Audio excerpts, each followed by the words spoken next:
What is going on, guys? Welcome to the Gaelic Gridiron podcast. It is our Christmas week NFL podcast. We are looking at some of the massive games coming our way in the next couple of days. Some big fixtures. Jimmy English back in the fold with Kevin Kelly and Stephen Twist Kearns. Shout out to the boys for keeping the ship afloat while I took a little break there recently. Lads, great to see you over the weekend for our Christmas drinks, and great to have John Menton there as well. How are we doing, boys? How are we keeping? What's going on? Well, I forgot it's Christmas week. I can't remember what day it is, but That's all just because you're good. unemployed, though, isn't it, as well? Well, listen, all good anyway. But it's a long old week. Christmas week feels like it's 2 weeks long, and it wasn't too bad after the night out, despite the amount of alcohol I put away. Yeah, the Thomas House did an absolute number on me. I'm not going to lie to this. I woke up the next morning and I was like, I have to go to a 4-hour training clinic with AFI now. And I genuinely, there was one point throughout the day and I was just like, I actually think I have to go home. I thought I was going to pass out. Lesson one: don't accompany me to the Thomas House. It's never a good idea to go training after a night on the pints with Twist, especially drinking the Thomas House Guinness. There's something in the water there. It is a big week, of course, in the NFL. Christmas Day football is now, a time of recording, 1 week away. The Steelers taking on the Chiefs at 1 o'clock, and then the Ravens and Texans at 9:30. We're going to get to that. But I'm not going to break tradition. Yourself and Kev Twist have been starting the podcast off recently by looking at some of the playoff clinching scenarios and some of the kind of the movements there. So we'll go straight into that. Talk us through those. Yeah, I didn't write them down this time because it's too much to write down, and boy, would I. Technology. Unemployed life. Drinking cans of Guinness on a Wednesday night. It must be nice. Yeah, it's great. Anyone can do it. It's called functional alcoholic. So this week, if Kansas City win and Buffalo lose or tie, Kansas City get the number one seed, the lone number one seed in the AFC. They also get it if they tie and Buffalo lose, which, we'll talk about the Kansas City game later. Steelers, here we go. If we beat the Ravens, we get the North for the first time since 2020. So that's a big game for us. That's a big if, though, as well. The Ravens will get a playoff spot with a win or a tie, or if Miami lose or tie, and if Indy lose or tie. So the Ravens are still in the playoffs. The Broncos will get a playoff berth with a win or a tie, or with Miami loss or tie, Cincy loss or tie, or Indy loss or tie. And then the last team in the AFC who has a playoff hope this week is the Chargers. They're still alive. They get in with a win, a Miami loss or tie, Indy loss or tie, or they get in if they tie, Miami lose, Indy lose, and Cincy lose or tie. That's all in the AFC this week. NFC is a little tidier. The Eagles get the division with a win or a tie. The Packers get a playoff berth with a win or a tie, or if the Falcons lose or tie, the Raiders lose or tie. The Rams lose or tie, or if Atlanta lose and tie, or Seattle lose or tie. So Green Bay are still in it, and Washington gets the division and gets a playoff berth with a win and Atlanta loss or tie, LA loss or tie, and then there's several other scenarios for Washington to get it that I'm not going to go into it because we'll be here all night. But they're the big ones today. So the biggest two would probably be the Chiefs get the home field advantage with a win, and the Steelers have a chance to win the division for the first time in 4 years. Kev, immediate thoughts there from me anyway is the likelihood that the Lions, after such a strong season, might not be the number one seed by the end of the regular season, given A, the injuries, and B, the fact that there's blood in the water after that loss to the Bills over the weekend. I mean, you got to look at it this way: is like, are they even going to be the second seed in the NFC North? Are they going to even get second at this point? Because when I say we, the Vikings are going to play not even Geno Smith at this point up in Seattle. It's their second string quarterback up there now. Sam Howell. Sam Howell. Then we have the Packers. We have the Packers in US Bank Stadium. Now that kind of goes for the Lions a little bit, but we all still have to play each other. So I could very quickly see these Lions slipping down to third place in the NFC North come final week, and that really puts us, like the Vikings, in a great position to take the 1 seed in the NFC. Like it's in our hands at this point, more so than it is the Eagles. Like we have the strength of schedule, we have a better run in. Well, I wouldn't say a better run into the end of the season, but definitely a similar type of run in. Yeah, I mean it's funny how injuries can have an impact on your season. I'd be kind of more leaning towards the Eagles personally, I think, but I'll take. I But everyone's haven't gonna been paying say that much like attention to the NFC, to be perfectly honest with you. that's just been the conversation all year, though. Is like, at what point do we have to turn around and think, okay, actually, do you know what? The Vikings are now 12-2. They have the same record as the Eagles and the Lions, but yet we've always been frauds. We've always been the team that just won't get it done. It's like we keep getting it done. We Yeah. get it done in ugly games. We get it done in good games. I don't know what more Sam Darnold needs to do. I don't know what Kevin O'Connell needs to do. I don't know what Justin Jefferson needs to continue to do to prove everyone we actually have a legitimate chance at a run through the playoffs. Yeah, I mean, like the Lions are facing. The last count was 21 players on injured reserve. There is no more players in the NFL to sign off the free agency list. They've signed them all. So they're looking on the streets of Detroit at this stage. They went down to Ford Motors last weekend and asked if they had any lads in the factory. Yeah, they're definitely struggling with injuries. The Vikings do have a shot at it if Sam Darnold can, make the play and play as well as he's been playing lately and doesn't start to revert back to mid-season form or early season form where he had a couple of hiccups that way. I would say Sam Darnold doesn't need to revert as back far as the Jets. If he doesn't do that, the Vikings should be fine, I think. Well, yeah, we've clinched our playoff spot regardless. But I mean, I don't think that that's even a possibility at this point. I think he's far and away exceeded that version of himself. And I think I talked to Twist about it. Was that like Kevin O'Connell is the quarterback whisperer. He just is. You look at the records that quarterbacks have had under Kevin O'Connell and look at their records away from Kevin O'Connell, and it speaks to a world of difference. So, if you really want to look at that conversation, then you're going to find yourself losing every time to the Vikings and Kevin O'Connell. Turning to the AFC then briefly, there's a bit of a two-way battle happening at the top between the Bills and the Chiefs. Twist, remind me, because I didn't check before I came on because I have other things on my mind, but with the head-to-head currently that the Bills have over the Chiefs, who's in the number one spot in the AFC right now? Is the Bills? Still the Chiefs. Still the Chiefs? Still the Chiefs are still number one, and they wrap up home field number one seed with a win on Sunday. Against the Texans. Yeah.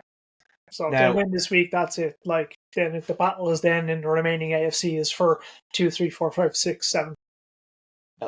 In that case, presuming that they do beat the Texans on Sunday or Saturday, actually, I think it is this weekend.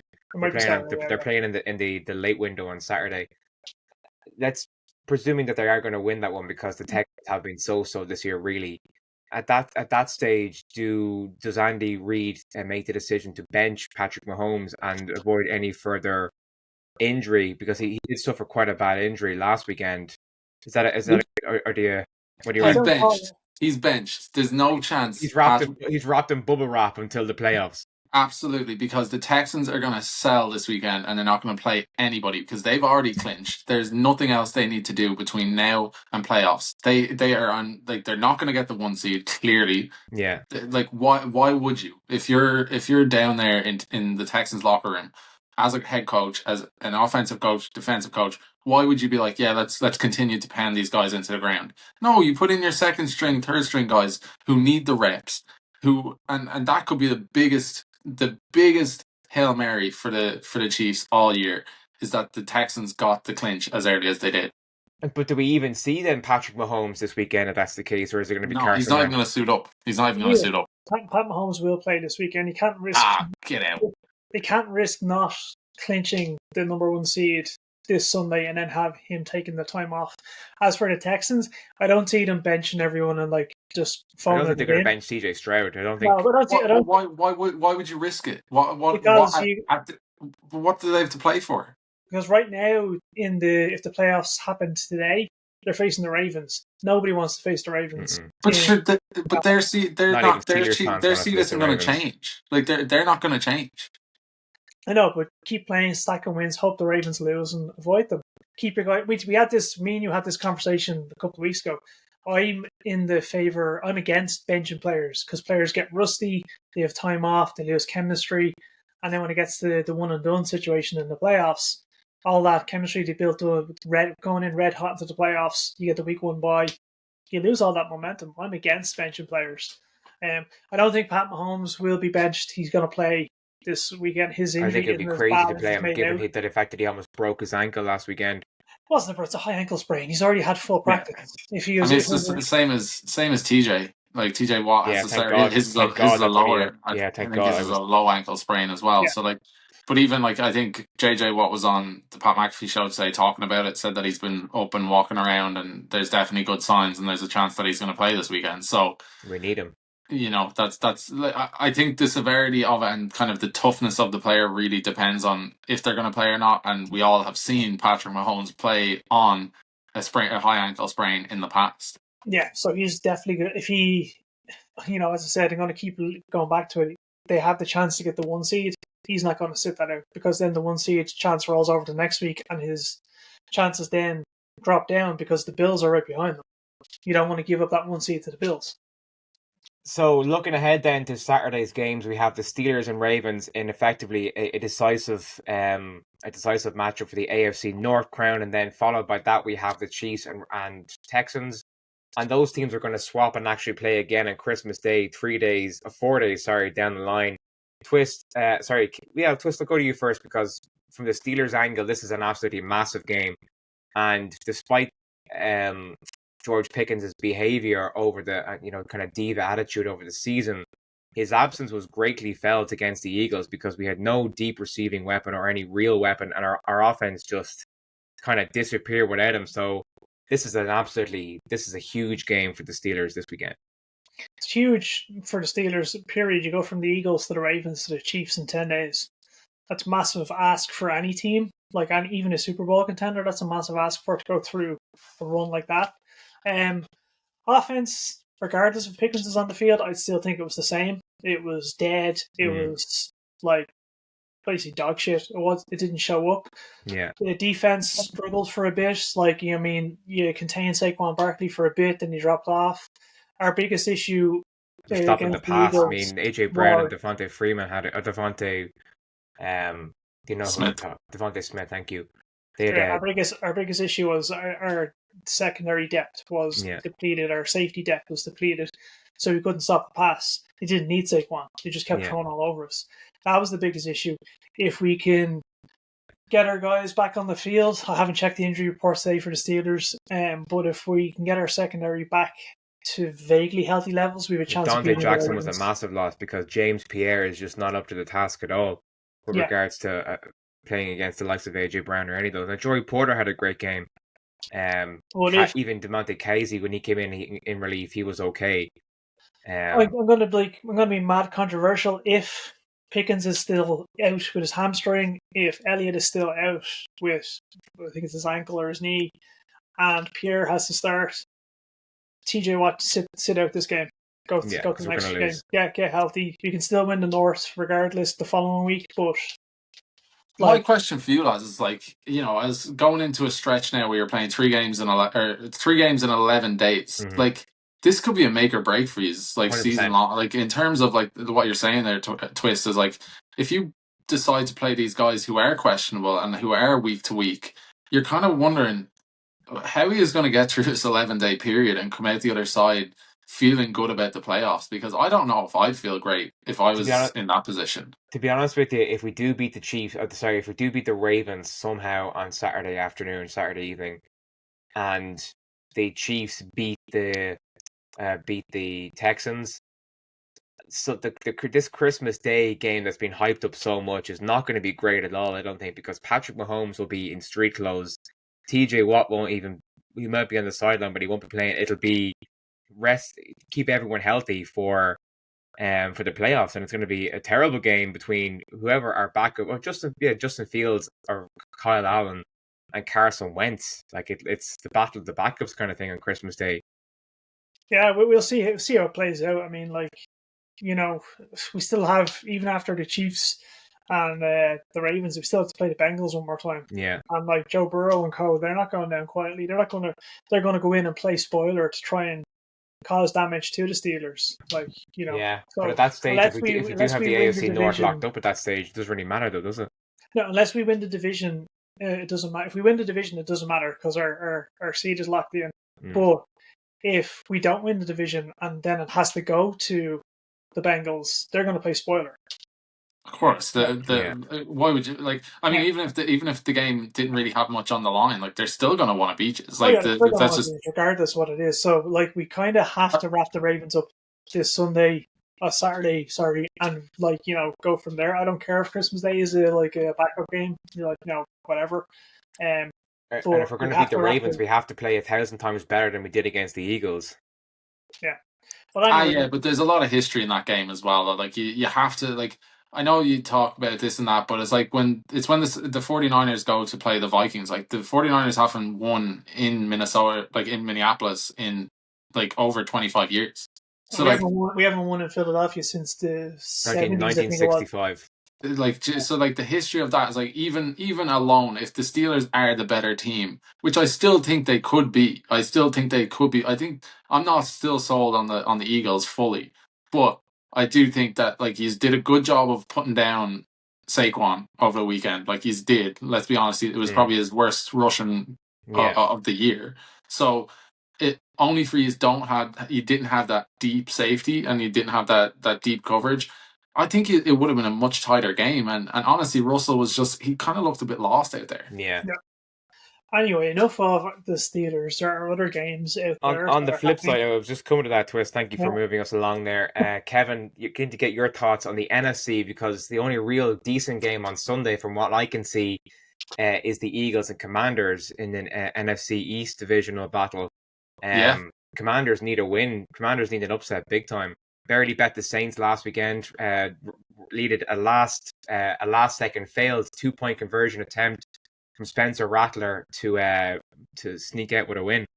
Yeah, I don't know what to say about this NFC right now because like that there's a couple of like teams who are really strong, and I think that like for the most part it looks pretty much set on our side with the teams that are there. Like you have the Rams who kind of are still hit and miss. Like it looks like they'll make it, but they're probably like the sneaky team of the NFC playoffs. Like if I don't want to play them, to be honest with you. Like obviously we went to LA and got beaten already this year, but I don't think there's many teams in the NFC right now who would be like, oh yeah, I'd like to take on the Rams. So yeah, couple of strong teams in the NFC, but nothing this weekend really that's jumping off the charts. Like obviously for myself, we still need to go and win out in Seattle. Like that's just a must. But yeah, it's going to be an interesting one, especially as well with the Packers. Like another big. They're playing the Lions this weekend, so that's actually a big game as well because NFC North implications there. Yeah, well, in a way, not necessarily. Like I mean, the Packers have an outside chance of still winning the NFC North, but they again would have to go unbeaten the whole way through. We'd have to lose to them, and then they'd have to beat the Bears and all of that, and then still somehow hope that the Lions lose out. So a lot needs to happen for them to have a chance, but they still get their playoffs if they beat. They still get their playoffs. Like that's the ultimate thing. Like they could clinch, I think, in 2 weeks. So yeah, lots happening. If they beat the Lions on Sunday, they clinch playoffs first. Yeah, lots happening in the NFC, but nothing again that's jumping off the sheet at me this weekend. That's really, I think for all of us at this point though, it's like we're all set for playoffs. We know what we're looking forward to, and everything else like this weekend that is just not really any big games. No, and even that, like you said, Jimmy, that Christmas Day game is going to be, it could be a damn squib by the time you get around to it. Could be hammered by half time because it just won't be any good. I think this weekend, one of the games a lot of people are going to be interested in is Michael Penix taking over for the Falcons against Tommy DeVito possibly in the Giants. Kirko Chains, he only went and did it again. Yeah. Well, when Raheem Morris came out and was completely non-committal on Tuesday night, we all saw the press release or the conversation before we went to sleep. And then lo and behold, this morning when we woke up, he was benched. So it's not really a shock, but I do believe 2 or 3 weeks ago I said this would happen. Yeah, you did say this would happen, but do you know what the funny thing is? This should have happened 2 or 3 weeks ago. Yeah, It should have happened. Yeah, This has to be the most like. I'll bring it back to the Vikings, but this has to be the most Vikings thing ever. That we had the same situation with Kirk Cousins year after year, and we never benched him. Yeah. Not once. We just were like, no, we ride with Kirk. Like, at least the Falcons have decided we need to bench this kid. Like, we need to do something. even after paying him all that money as well. It doesn't. I just don't think it matters though, Jim. Like, ultimately, it's like, the Broncos paid Russell all that money. It's like sometimes you just gotta put football first. Like, that's just it. Well, look at it this way: if they had have benched him a couple of weeks ago, it may be a little bit different. But look, they're still second in the South. They're a game behind the Buccaneers. Yeah, the Buccaneers, and to be honest, let's be honest, Baker Mayfield looks absolutely on fire at the minute. He's Baker, probably second to Josh Allen in my opinion right now. Yeah, Baker is like playing unbelievable football. Like the Browns lost out huge when they let him walk, but they treat him like crap, so forget them. But like that NFC South division is still like, unless Baker has a meltdown, like, and Penix goes out and starts like dropping bombs everywhere. Penix is untested though, which could that's what I mean. Like, he could go out and he could stink the joint up. He could go out and he could start like dropping bombs. If he starts winning, like if he wins tomorrow. Who do they play this weekend? The Giants. So he should win. I mean, come on. Like, you couldn't have an easier game to roll into your first official like NFL cap. Like, that's. Well, like if he wins and the Buccaneers lose, then it gets interesting in the dogfight. Yeah. Then it becomes the South that we all know and love. Nobody knows who the hell's going to win, other than the Panthers aren't winning, as per tradition. Because the Bucs are playing the Cowboys. And to be fair, let's be honest, Cooper Rush as well has been kind of having a resurgence. Cooper Rush had a good game against the Panthers last weekend. Let's not get too excited about that. Less interceptions than Dak Prescott. Yeah, I did see this come up during the week. Was that do we think that Mike McCarthy will get a contract at the end of the year, given the fact that he's kind of turned things around a little bit since the early season and the botchery that. I think Jerry Jones will give him a contract because it's the most Jerry Jones thing to do. And he'll probably leave Micah Parsons dangling because, again, that's the most Jerry Jones thing to do. I don't think Micah Parsons hanging around any longer. Let's be honest. Like, would you, like, if you're that good, would you? No. Like, no. Like, you have options. Like, you can go anywhere in the league. Yeah. Well, it depends go to the Lions. They might. He could go to the Eagles if he wanted. He could literally go to the Eagles if he really wanted to. He could. Like, that's how good he is. He is literally one of the best players in his position in the league. I'll have cap numbers for next podcast. We'll discuss Micah Parsons' possible landing point. I wasn't prepared for that. Speaking of polls and numbers, Twist, you put an interesting conversation starter into our group chat earlier about Tom Pelissero polling teams for awards for top players, and I suppose we are at the time of the year where we can start to discuss that a little bit. Yeah. Take us through the results, because some of them were expected, but some of them were interesting as well. Yeah, Tom Pelissero, he does this every year. He sends out his own early survey to all the teams. 27 teams got back to him. 17 of the respondents were higher up, so GM or higher. And so far, the MVP from the 27 respondents is Josh Allen. Offensive Player of the Year, Saquon Barkley. Defensive Player of the Year, TJ Watt. Unless he's Offensive rocked Rookie again. of the Year, Jaden Daniels. Defensive Rookie of the Year, Jared Vayers. And Coach of the Year, Kevin O'Connell. Yeah. So they're the ones there. Obviously, with the MVP, I would like to point out that Saquon and Lamar Jackson got tied second place, and Joe Burrow got third. Well, the MVP one is, as far as I'm concerned, the high level Josh Allen's playing at, that's already set in stone. Yeah. I mean, if Josh Allen doesn't win it, the only way he doesn't win it is if he goes out and just like throws It's fixed. It's the only way he doesn't win is if it's fixed. Yeah, just the way Like TJ Watt didn't win it over he Miles could Garrett. not play. He could not play for the rest of the season and still win it. Yeah. You know. Well, in fairness, you say it's fixed. Look what happened to TJ Watt last year. He outperformed Miles Garrett on every category, but PFF sent out the narrative that pass rush win rate, their made up stat that doesn't affect the game at all. Miles Garrett was better at this made up stat, so he won the Defensive Player of the Year over Watt, who dominated him statistically. Yeah, I Not do holding a grudge in that at all. Anyway. I do think the coach of the year was probably my most surprising one, I honestly. was surprised to see that. I'm surprised Mike Tomlin's not in there, and not being biased, but no, I mean, look, I think we're all going to be biased because we're all having seasons that were unexpected, you know. But I have to put it down to this, right? For me, at least, is that Kevin O'Connell has done it consistently year after year. He's been a top class head coach who has done absolutely the most 100% job with the weapons around him. Last year he got absolutely shafted and somehow still managed to give us some sort of hope. He has, and this year especially, I think, is the kind of the one that really opens my eyes, is that when I compare him to Dan Campbell, yes, Dan Campbell is your motivator, your man who gets you riled up on a Monday morning when you don't want to go to work. You throw on his post game speech. You know, that's who he is. But is he smart? I don't know, because, like we said, all of these injuries are happening. Like, there's fatigue across. He's aggressive.